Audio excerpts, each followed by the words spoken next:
This newsletter writer showed up in my inbox with a special one-time discount. He said, I just had a kid. Here's a 20% discount. Innovative. Putting that boy to work. They need more daycares and places to watch children out there.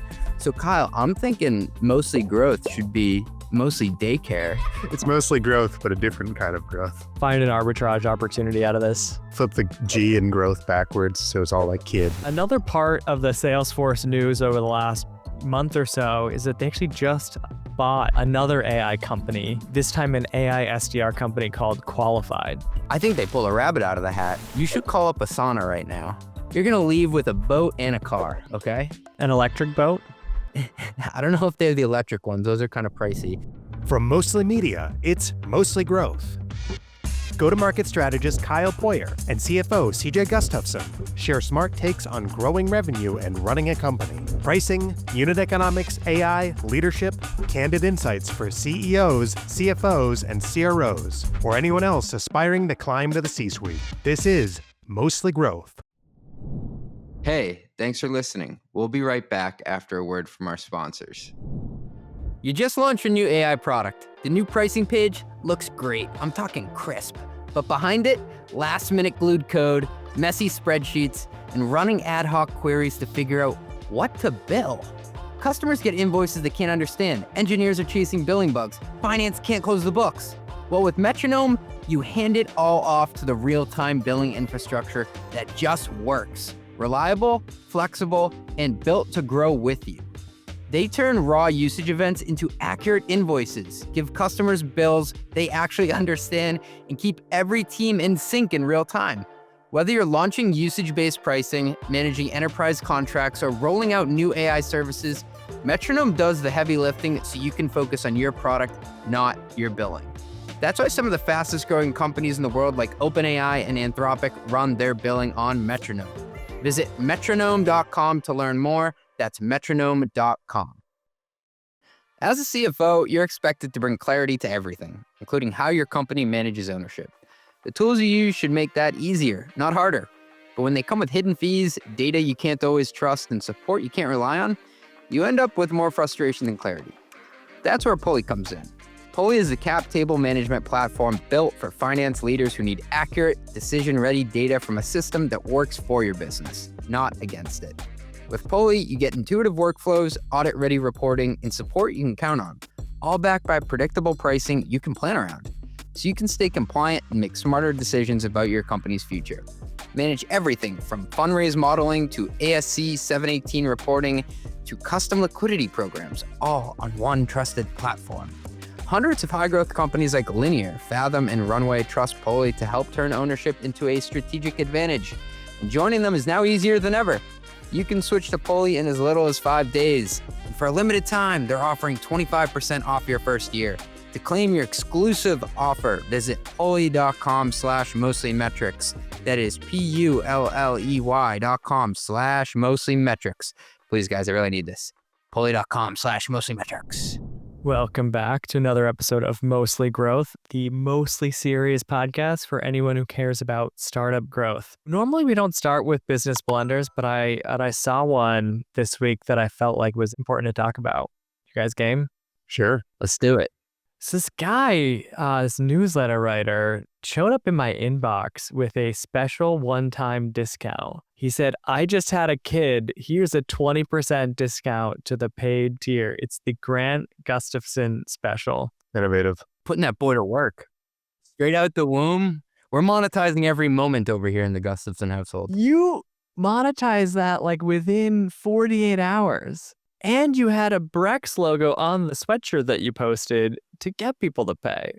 He did call his shot. Do you remember? He did say he was going to do this many episodes ago. So I think, prophecy fulfilled. I mean, CJ, first of all, did it work? It went well, and the number of congrats and just nice messages people sent me was really cool. I mean, it would have been great if they all converted to paid, but just there are a lot of nice people out there, and I find that having this solopreneur business, sometimes I shy away from sharing personal stuff, but then you realize that people enjoy being along the journey with you, always be closing. What was the rationale for this? Is daycare really that expensive these days? Daycare is an absolute heist. So I'm fortunate enough, we have great sponsors for this podcast to help me pay for my mortgage and daycare.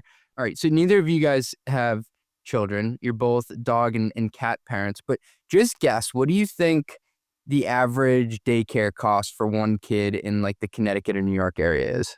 It's at least $6. Is it less than or more than Ivy League tuition? $30K a year? So it's approximately $3,000 a month per kid. Times 3 kids? Dude, this is what I'm saying. So I'm going to be paying about $9,000 a month. I mean, and when you think about like for the average income in the US, most couples are probably better off having someone stay at home rather than spending that much on daycare. That's wild. Oh, yeah. I have a friend who he works at a startup. His wife works for Google. He was telling me for his 2 kids in New York City proper, they pay $10,000 a month for 2 kids to be at daycare, which is nuts if you do it from an after-tax perspective.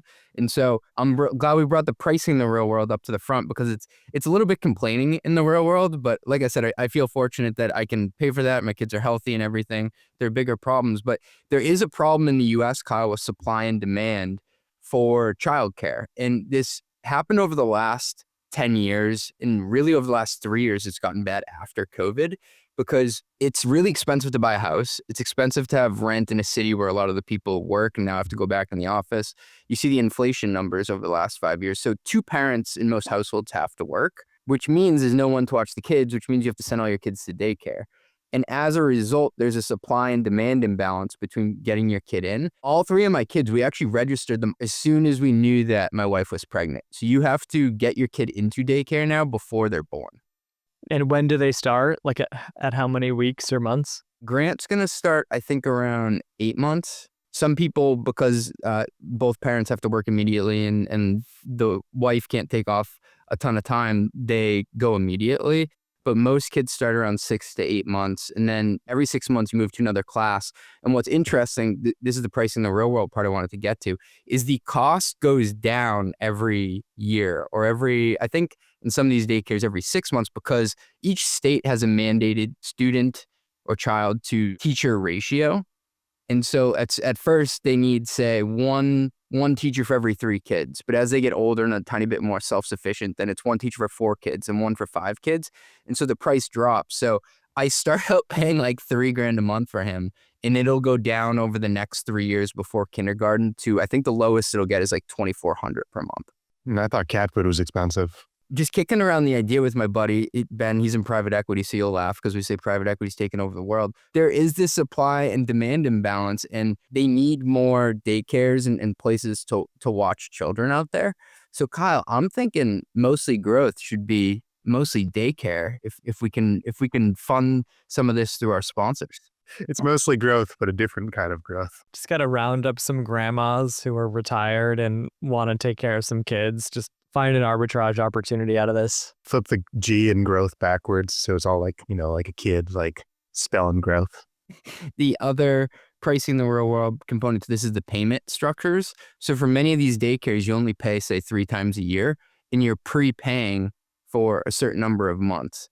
But in a couple of the months, it feels horrible. Like you get kicked in the shorts because you have to do this huge cash outlay, which is similar to like paying quarterly for software or paying annually prepaid. Yeah, I mean, it sounds like having a 3rd kid is the humble brag. Phillip Rivers, quarterback who just came back at age like 45 for the Colts, he's got 10 kids, Kyle.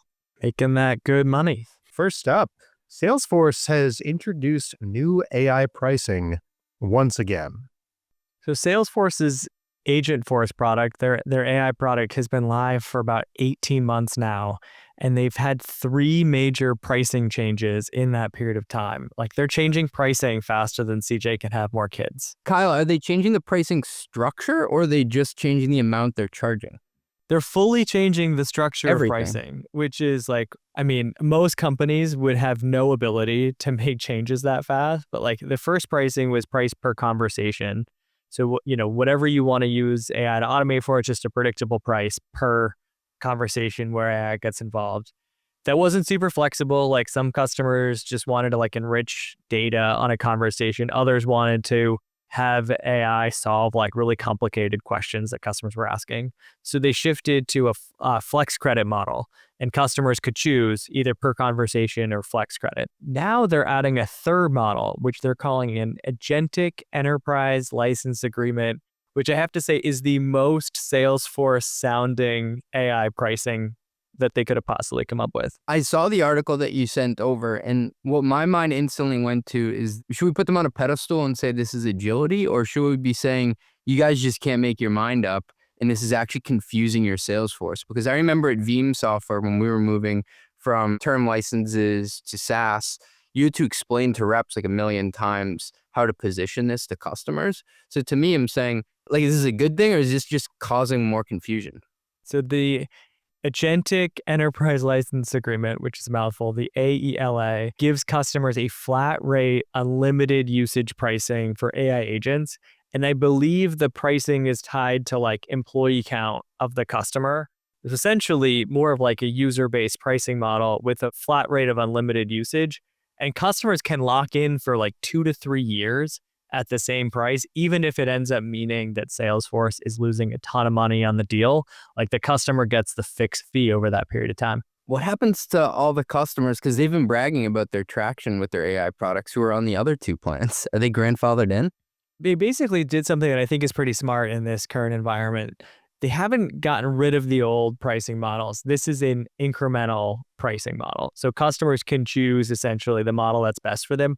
My guess is that many customers wanted to start with something flexible. So they're like, all right, we'll buy, 10 grand of flex credits. We'll start to try out Agentforce. But then this is the upsell, is to move them on a flat rate. And so this makes things a little bit easier to expand. And I don't think there's that many customers where they're probably going to lose money, because I just doubt that they've deployed that many big customers in production, especially relative to the opportunity across their book of business. One of my favorite quotes from when we interviewed Traynor, co-founder of Intercom last week, we asked him about, how do you know this is the right pricing model for Finn, blah, blah, blah, blah. And he basically said, the right pricing model is the pricing model in which your customers want to buy from you. And I think this sounds like they're moving towards that. If I think about what a Salesforce rep is doing, so they're selling the CRM, they're selling like Marketing Cloud, Data Cloud, Slack, like they're probably selling a customer 8 to 10 different products. And then with this AI product, it was priced on a consumption model, which I think is actually the right model for a lot of AI products. But in the context of Salesforce and the Salesforce rep that's trying to sell the customer like a dozen different products, helping that customer figure out what their consumption is going to look like, how many credits they're going to need over like a year or 2 years, feels like it would be a nightmare. And so this at least just simplifies things and says, hey, we're going to make buying a little bit easier, even if, in Salesforce's case, they might have some unprofitable customers. They also probably are able to sell much larger deals because of the simplicity of the model.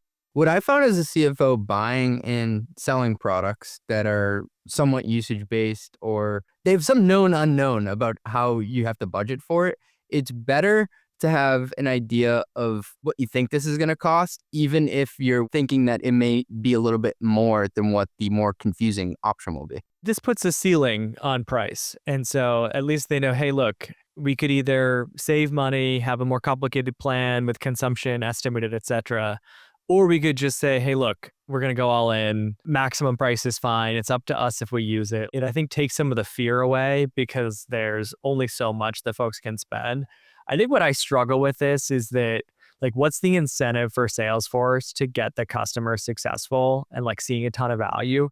If they're selling a flat rate fee over 2 to 3 years, the team is actually like disincentivized to drive a lot of value. Now, Salesforce might disagree with me, but like, what is the incentive to make the AI the highest quality, to maximize the AI resolution rate with customers? The better you make your product and the more it's adopted, the less profitable these customers are in a flat rate deal.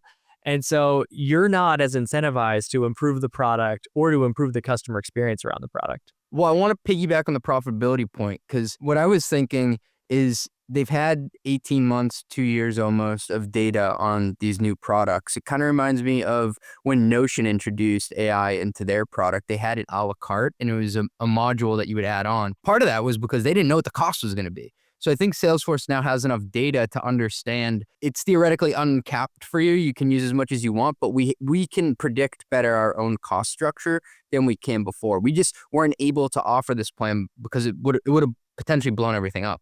They're part of a wider trend where AI was an add-on for a while. We saw this with Slack too, and yeah, Notion, as you mentioned. And increasingly, it's kind of being bundled in, and either bundled in a way that's saying, hey, everyone's got to buy this, and it's their justification for a price increase, or bundle it in a way that you're kind of just having it as part of this ELA, the enterprise license agreement, and you're trying to make the whole buying decision simplified. I think Salesforce is, part of the rationale, if I were them, was to say it's pretty hard to sell customers AI as a standalone product and to estimate their usage when there's so many best of breed AI products out there. If Salesforce can just like throw it into the ELA and it's like instead of a $3 million ELA, it's a $3.5 million ELA for like 2 or 3 years, they kind of become that de facto AI partner with all of their customers. They can claim all of the AI revenue and they kind of box competition out because they're coming in above all the competitors. Kind of like with Microsoft and Teams, where they started kind of including Teams in Office 365. All of a sudden, it's hard to justify paying for a better product like Slack or Zoom if you just already have Teams and it's included in your Microsoft plan. The difference with Teams is 80% good at free is a lot better than 100% great for a ton of money. What I can't tell is if Salesforce is jacking up the prices, and you've written about this, Kyle, as a pricing expert. Is this a sales tax or is this actually additive and something people are asking for? It's a good question, and this is something I'd love to dig into. And to the extent listeners are on here and they've gotten their new Salesforce bill for next year, would love to hear from you about this. But Salesforce is not growing that fast, right? I don't know what the latest growth rate is. It's single digits. So if they're able to use this to say, hey, look, your contract is going up 15, 20% next year, but you're getting unlimited use of AI as part of that. If I'm a customer, that maybe feels kind of reasonable to me. Like it just kind of justifies the price increase. And now Salesforce essentially, maybe they've discounted AI a lot, but in reality, they've kind of just given the customer a bundle at a bit higher price than what they were paying before. Okay, so the fine folks over at multiples.vc gave me access to their data, and what it says is Salesforce is estimated to grow at about 10% next year. Their EBITDA is growing by 12%, and they're currently trading at just under 6x forward revenue, which is about 1.5 times better than what the median SaaS comp is trading at right now.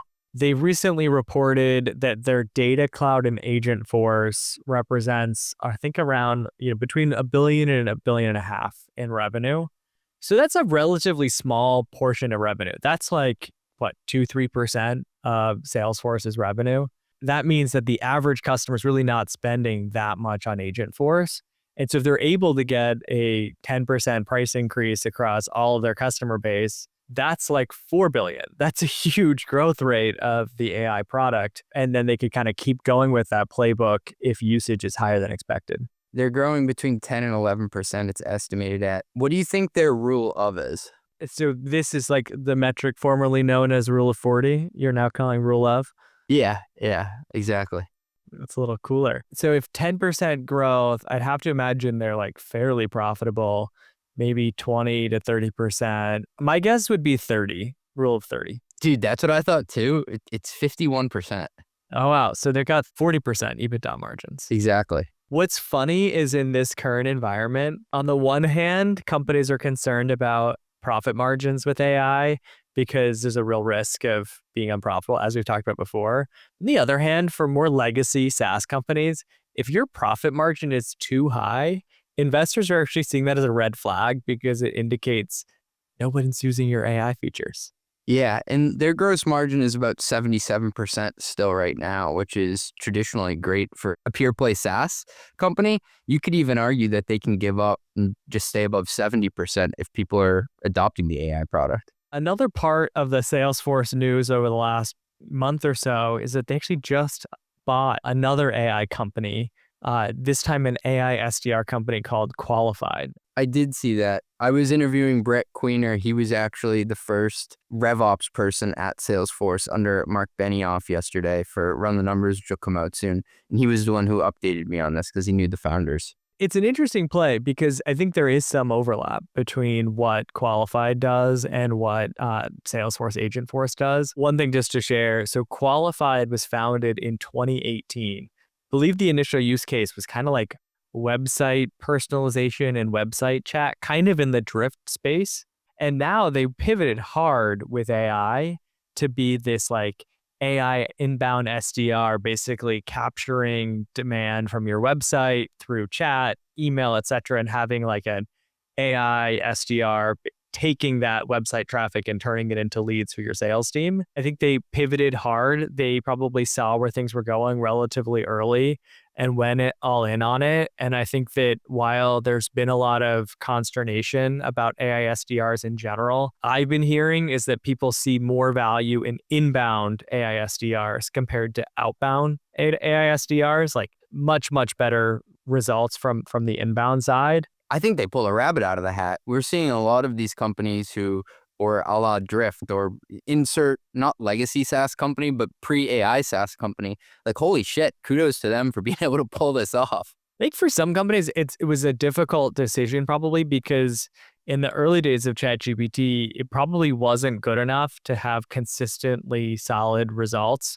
especially if you were like having AI write emails to send people that were landing on your website, like, or send chat messages.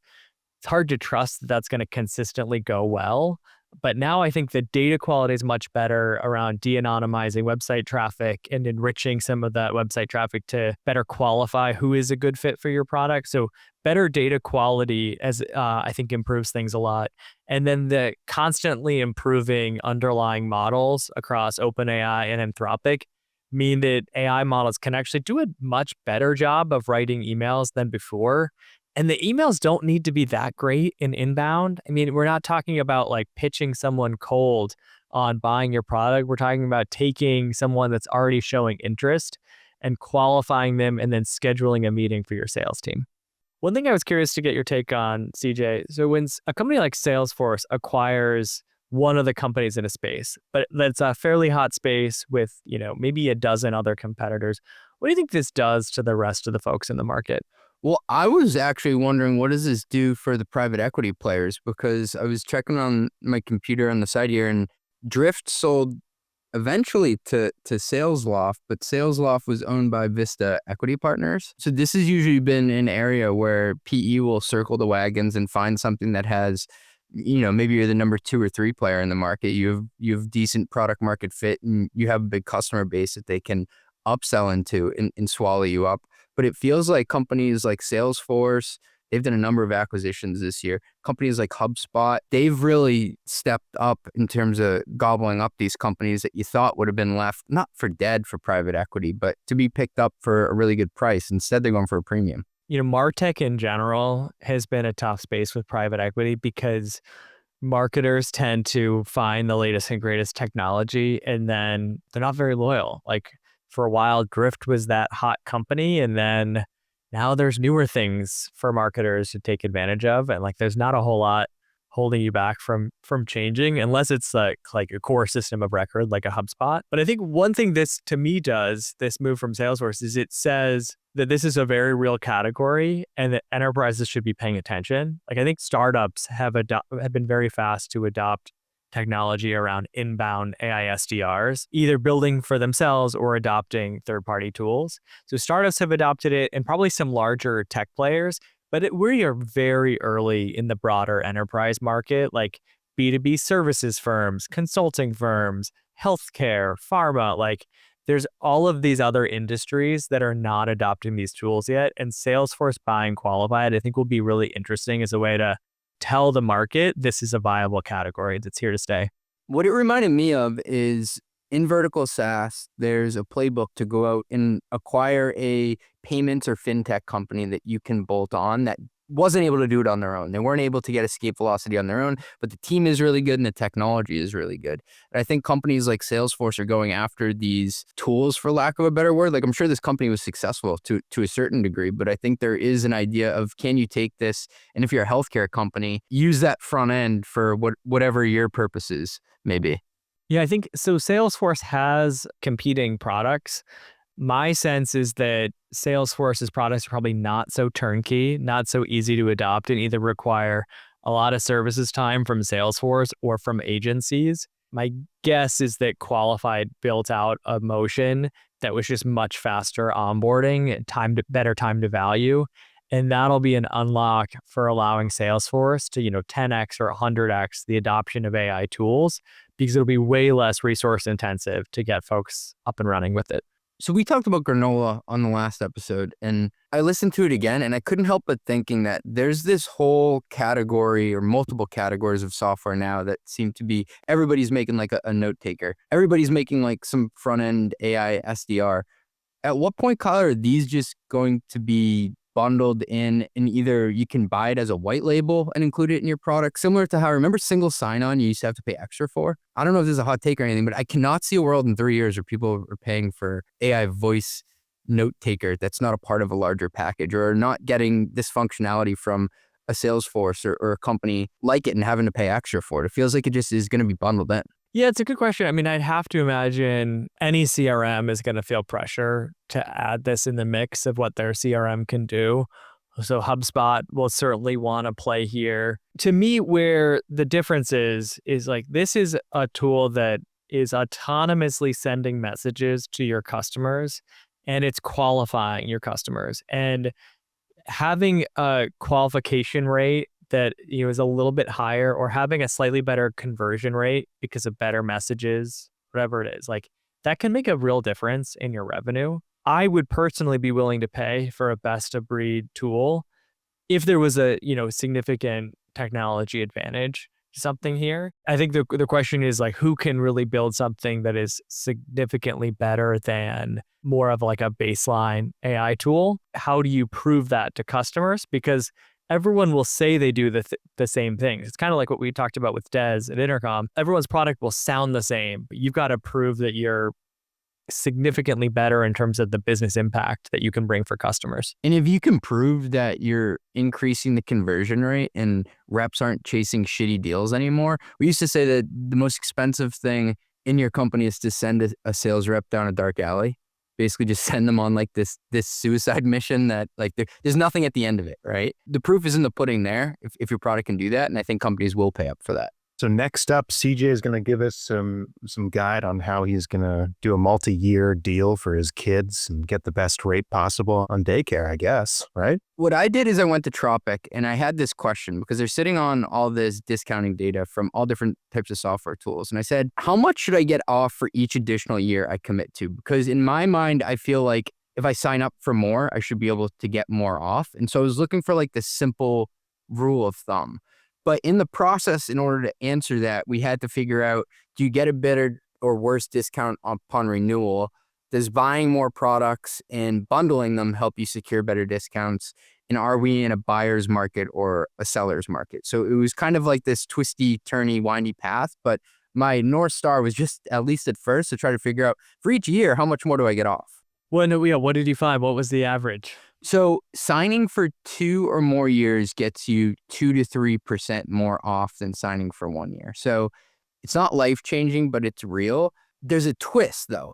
You don't get the discount just for signing multi-year. You get it for switching from single year to multi-year at renewal. So the biggest discounts, and now this does vary by vendors, was you go in, Kyle, and sign up for 1 year, right? And ideally, it goes well, they come back around for renewal. And after that 1 year period, you sign up for 2 or 3 more years. And from that point, you get 2 to 3% minimally off compared to what you would have got at the beginning. The 2 to 3% factor, I find that fascinating. I thought it was going to be higher than that when I work with companies on pricing and packaging. Normally, they're willing to go more aggressive than 2 to 3% if you're willing to sign for a longer deal, because they want to essentially lock down that customer, especially if it's a highly competitive market where you've got well-funded competitors. the last thing you want to do is have the competitor that is in the deal and maybe number two circle back with that customer 6 months later and coming and, offering a significantly lower price for that customer to switch. You'd rather lock down that customer for 2 years and take the deal off the table. So many of the companies that, I talk to and work with, they're willing to go 5%, 10% on the multi-year discount. Yeah, so if you look over the last few years for single year averages across all software, the average discount off MSRP was 12% in 2022, 11% in 2023, 14% in 2024, and 13% in 2025. The multi-year, so you get a premium here, the discount in 2022 was 14, then it went to 13, then to 16, and then to 15.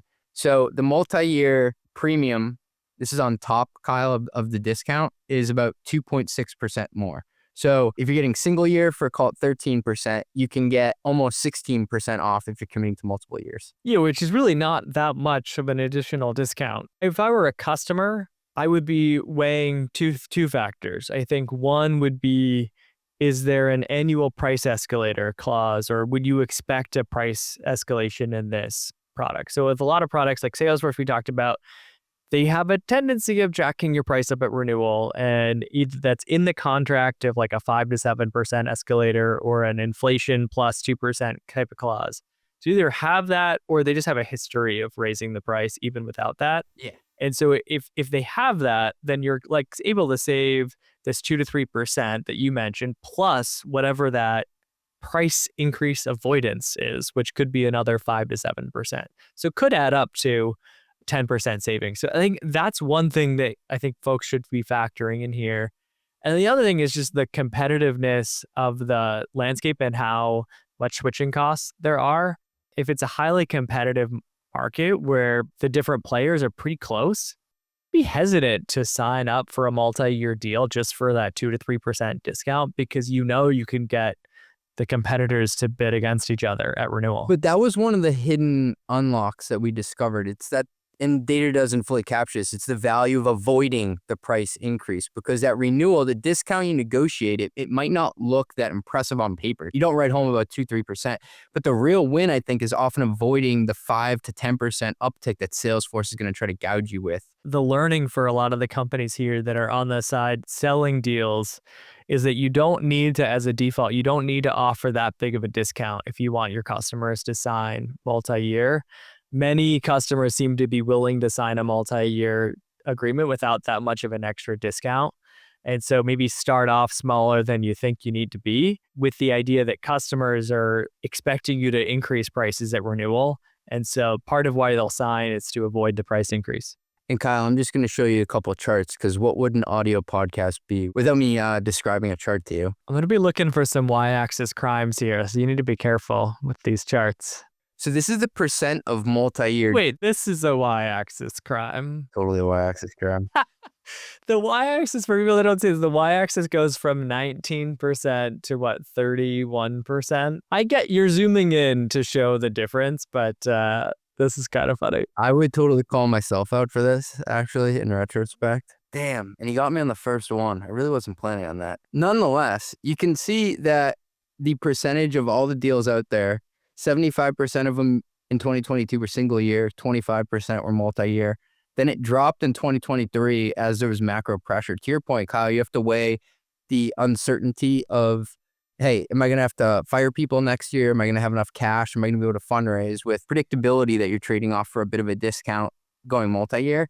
Then it jumped to 28%, but it's at the highest we've seen in 5 years. So 30%, almost 1/3 of deals are now multi-year. This is coming from Tropic's data set, which they help customers, procure software, and they have visibility into software spend.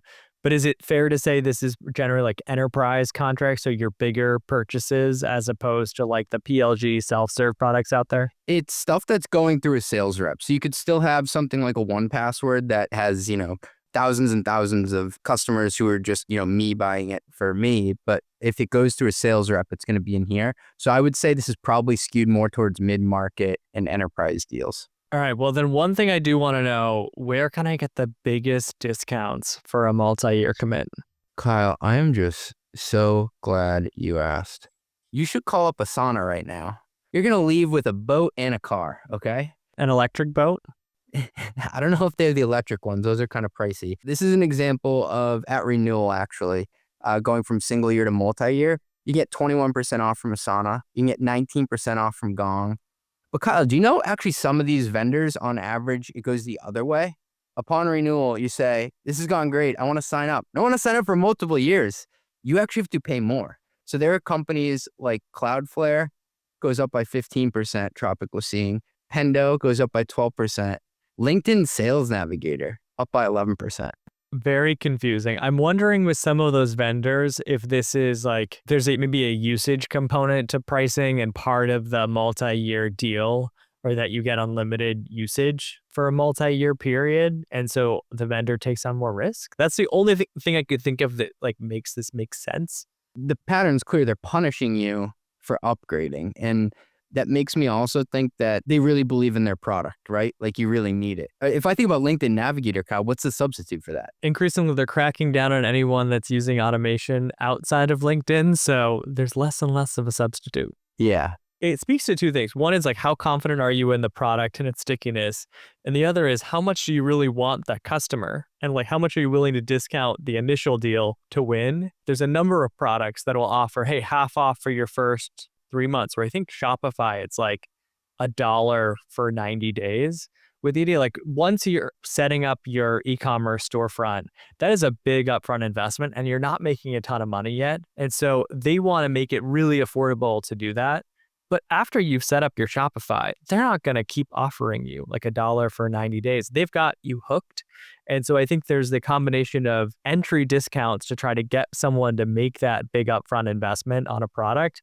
And then there's the stickiness afterwards. And I think part of this might be companies may be willing to offer discounts for the first year, but they don't want those discounts to continue afterwards. That's so true. And there's actually attacks from many companies where if you stay multi-year forever, so you start multi-year and then you also renew multi-year, that's how far back the data from Tropic goes, you get punished for it on average. So it actually is better to go from, say, single year to multi-year and then multi-year back to single year to keep the vendor on their toes and not let them take you for granted. I also love the move of, if there's an renewal clause, like saying that you are not auto renewing immediately. Yeah. And just keeping the vendor on their toes. We talked to Andrew Casey from Amplitude on the Run the Numbers podcast, and he said when he was running negotiations at ServiceNow that he'd immediately do that with everybody. They're more likely to lean in and try to win you back over the course of you implementing it because they're already on their toes, and also when you're supposed to renew. All right, next up, these guys are going to help me figure out how to keep up my coffee addiction. It's pricing in the real world. All right, CJ, we talked about, you're an Instacart guy, right? We're an Instacart family, but also, Ben, don't you drink decaf? I mix it in. It's like mixing in a water when you're drinking beers, you know? Mix it a decaf. Yeah, we're an Instacart family. There's probably some ice cream on my steps right now. Luckily, it's cold out. Which grocery store do you order from Instacart? It's a regional grocery store that if you're not in Connecticut, you won't have heard of it. It's called Stu's. Stu Leonard's. Stu's. Well, I'm a Whole Foods guy, I knew that. which I think has had a bad reputation as whole paycheck.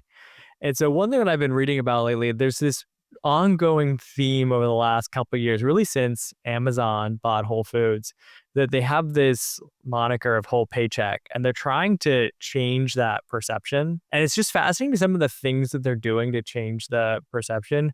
One is that they're doubling the number of promotions that they're doing. I think just the sense of having things on sale makes people feel like they're getting a deal. And so even if you are able to raise prices across the board, or like most things are as expensive as they've ever been, just the idea of discounts, I think gives people a sense that it's not as expensive as it otherwise would be.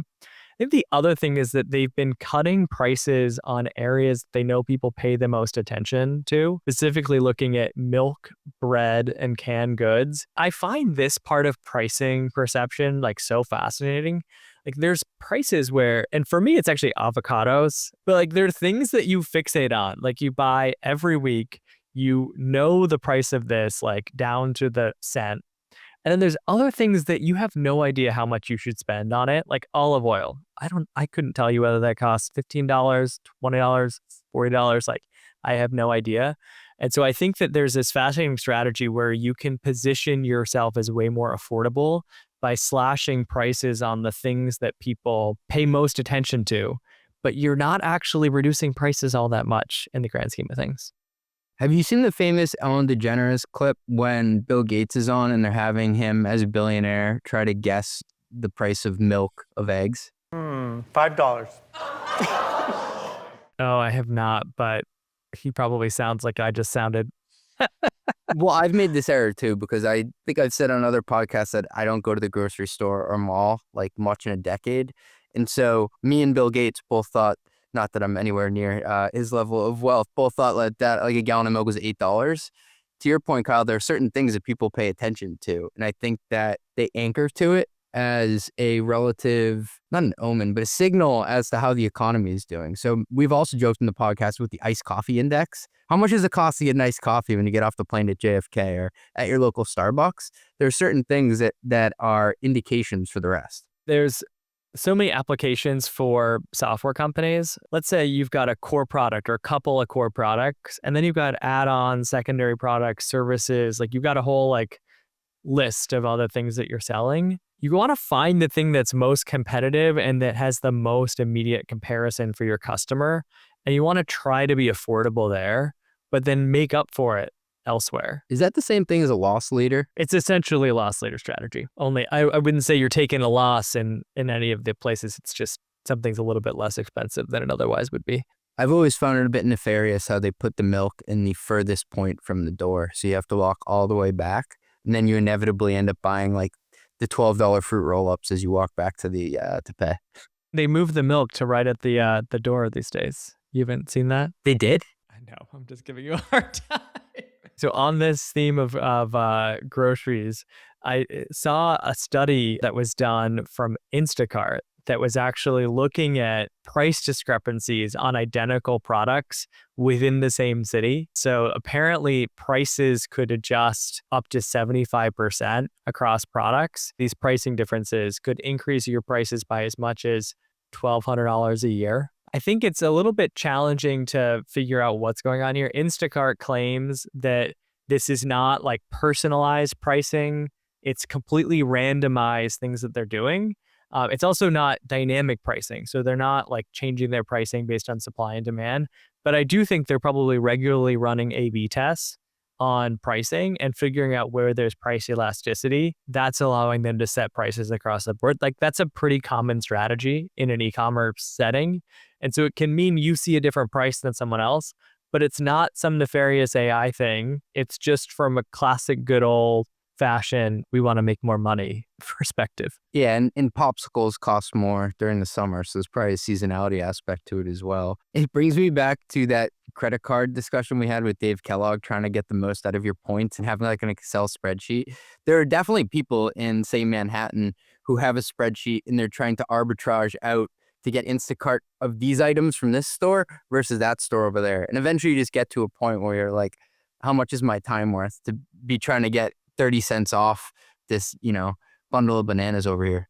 I feel like I know the people that do that. It's like those people that will go like a couple miles out of the way to save 10 cents a gallon on gas. And you're like, what are you doing? When you land at an airport, you have to pick up a rental car, and to get $5 off per day, you have to take a bus 30 minutes to go and pick it up. A non-starter for me. Yeah. Kyle, I have a gas station across the street from my house, and I will often go to Costco to use my membership for the cheaper gas there. That is substantially cheaper, though. That's not been like 3 cents, right? At least you're getting... Yeah. Yeah. I mean, if you're already going to Costco, like, that makes sense. You're like, no, I also get a hot dog. $1.50. Mostly Growth is a Mostly Media production. Executive produced by Ben Hillman.